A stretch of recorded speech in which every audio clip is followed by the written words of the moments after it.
Bill Belichick will make his college coaching debut Monday night against TCU. And now it's being reported that his 24-year-old girlfriend, Jordan Hudson, has filed to trademark the phrase gold digger, which she plans on using to sell a line of jewelry. You've got to be kidding me with this.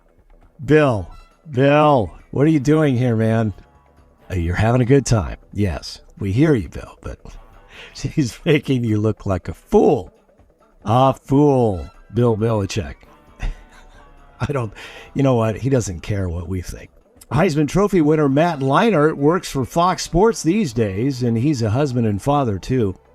He's got a wiseacre son. Judging from this video, the kid is like 6 or 7. And he asked Alexa about his father, Matt Leinart, recently. Alexa, who's Matt Leinart? Matt Leinart was a Heisman Trophy winning quarterback at USC and a top 10 NFL draft pick, but his pro career didn't amount to much. Really? Yikes. Oh well. Oh, Alexa's rough. Wow, that's brutal. You little snot. Who's putting food on this table? You. Yeah, his pro career was pretty disappointing. 72% of Americans surveyed said they don't care about Travis and Taylor getting married. That figure is way higher than I would guess. Huh, all right. I'll tell you this, though. Travis went very cheap in my fantasy football auction last night. His best days as a player may be behind him, at least according to us experts in my fantasy football league, right? I didn't put him on my team. I've got Brock Bowers. I don't need Travis Kelce. I get the best tight end in football. By the way, for the 28% who do care about Travis and Taylor getting married, they're planning a small, casual ceremony. I like that. Don't turn it into the royal wedding. Just have fun. You don't need us lurking around, peeking through the shrubbery. I was actually more invested in this relationship, Liam Neeson and Pamela Anderson. They looked like they had fallen in love while making the Naked Gun movie.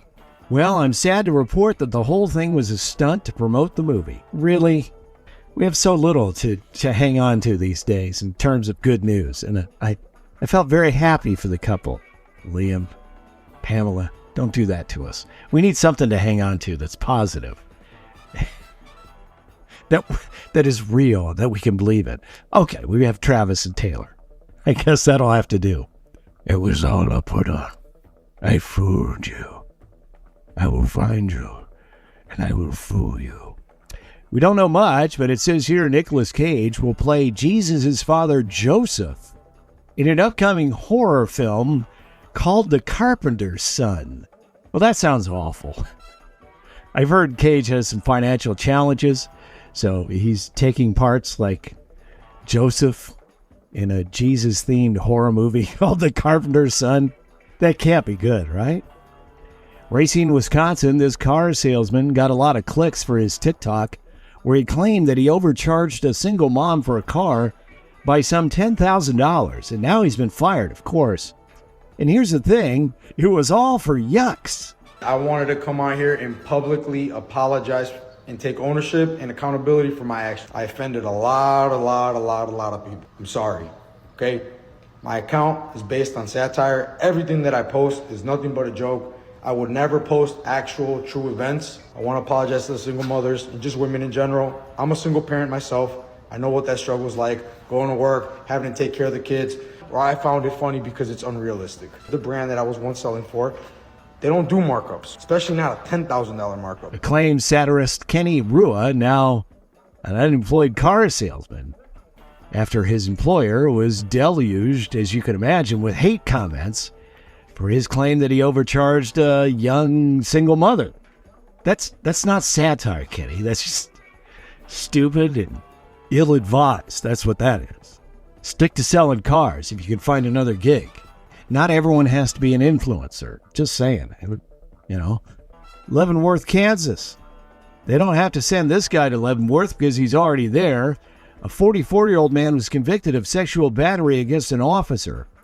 Cleo Williams Jr., when he was arrested several months ago on other charges, kissed the arresting officer on the neck as they were cuffing him.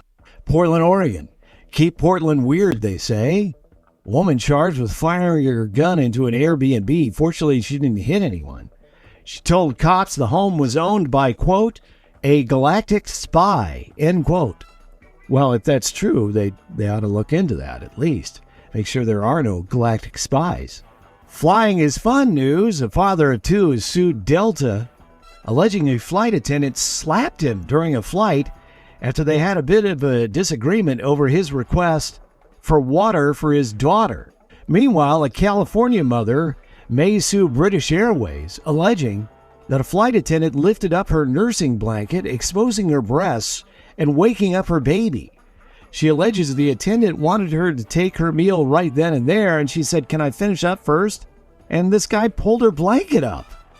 British Airways, I love it when companies do this, when they buy you off on the absolute cheap. British Airways offered her a $250 gift card, like she wants to fly British Airways again. And then they bumped it up to $1,000, but she's holding firm, and it looks like she's going to sue. Good for you. That's ridiculous. $250. We're sorry. We're sorry for the inconvenience. Florida man, always on the cutting edge of stupidity. We go to Lutz, Florida, where a 49-year-old man was arrested after he stopped at a house, knocked on the door, and told the homeowner, "Hey, my drone crashed into your backyard, I think. Can I go look and retrieve it?" Well, something about that didn't seem right, so the homeowner called the cops, and they came down. Well, long story short, the drone was in the backyard, and attached to it, packets of meth and fentanyl. He was flying it to deliver drugs, and it crashed into someone else's backyard. That is hilarious. I mean, you know, you can see where he thought, hey, I don't have to be anywhere near where the drug drop is.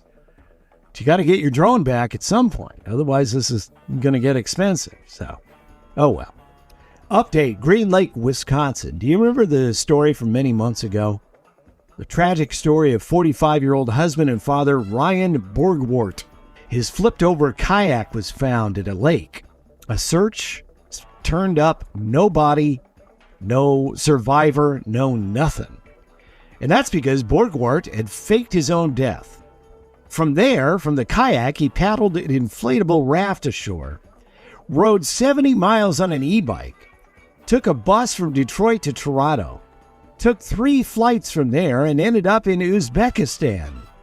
His plan was to start a new life with his online girlfriend. He even reversed his vasectomy, hoping to begin a new family and a new life with her.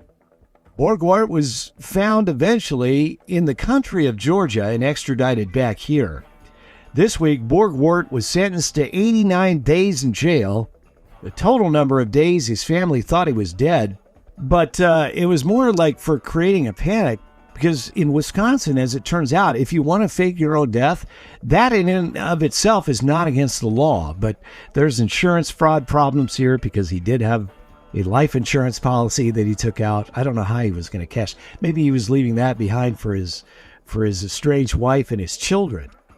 So anyway, she's filed for divorce. He's apologized, and he'll sit in jail for about 3 months. What we don't know is if he still has his Uzbek girlfriend. Well, all right, have a wonderful Thursday. We'll chat again tomorrow. We'll ease ourselves into the Labor Day weekend.